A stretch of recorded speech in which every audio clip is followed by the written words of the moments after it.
করি নিছিল না? জি। পরে কি হয়েছে করিটা? কড়াইটা মাঝে মধ্যে অনেক গরম হয়ে যেত। গরম হতো? হ্যাঁ।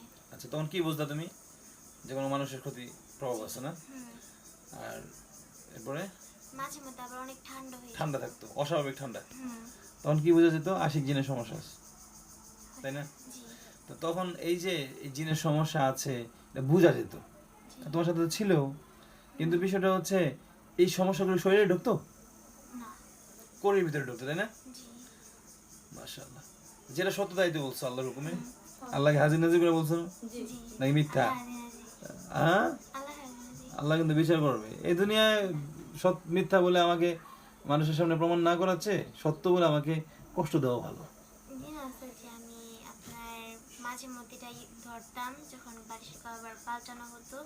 মাঝে মধ্যে দেখতাম যেটা গরম আর মাঝে মধ্যে দেখতাম যে ঠান্ডা। আর অর্থাৎ সবসময় মানুষের যখন ক্ষতি করতে চাইতো তখন এটা গরম হয়ে যেত, আবার যখন নাকি আশিক জিনের প্রভাব পড়তো এটা ঠান্ডা। কিন্তু কোরের ভিতরে কি সমস্ত ক্ষতিগুলো ঢুকতো, শরীরে এটার প্রভাব পড়তো, না, শরীর খারাপ লাগতো না। শরীর খারাপ লাগতো।